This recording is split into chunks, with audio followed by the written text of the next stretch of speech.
Hello bachcho, let's see this question. The direction cosines of the line 6x minus 2 is equal to 3y plus 1 is equal to 2z minus 2 are therefore option A 1 upon under root 3 comma 1 upon under root 3 comma 1 upon under root 3 B 1 upon under root 14 comma 2 upon under root 14 comma 3 upon under root 14 C 1 2 3 and D none of these। तो चलिए इस question को मैं solve करती हूँ। की concept apply करूँगी। अगर मैं इक्वेशन ऑफ गिवन लाइन है उसको इस तरीके से फॉर्म में लिखूं कि x minus x one upon a is equal to y minus y one upon b is equal to z minus z one upon c where a b c are direction ratios ये क्या है, ये direction ratios होते हैं।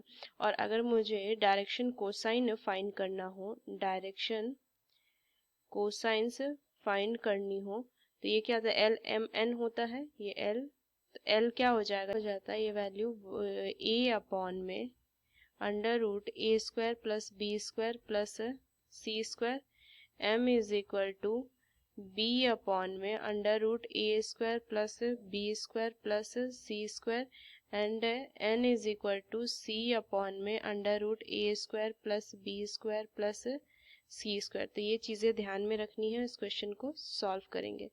तो चलिए इस question को सॉल्व करती हूँ।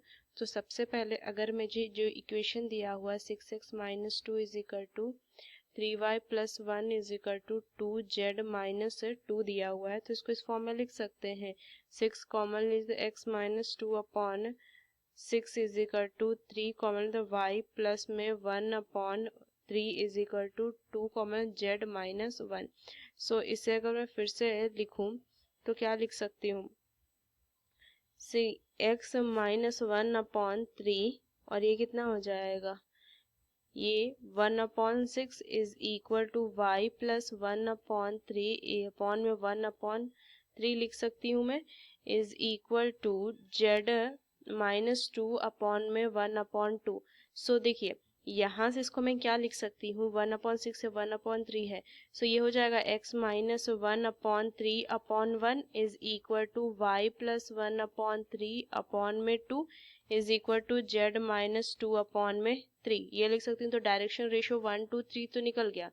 सो ए की वैल्यू 1 आ गई, बी की वैल्यू 2 आ गई और सी की वैल्यू डायरेक्शन रेशियो से 3 आ गई। डायरेक्शन कोसाइन अगर मुझे फाइंड करना है, direction cosines, so l is equal to कितना हो जाएगा, 1 अपॉन में under root 1 square plus 2 square plus 3 square which is equal to 1 upon under root 14। M is equal to 2 upon में क्या हो जाएगा, 1 square plus 2 square plus 3 square which is equal to 2 upon under root 14 and N is equal to 3 upon under root 14। So जो direction cosines आ जाएंगे ये value आ जाएगी इसकी। सो कौन सा ऑप्शन हो जाएगा, ऑप्शन जो सेकंड होगा B. Using this key concept we solve this question. Hope you understood it well. Best of luck. Thank you.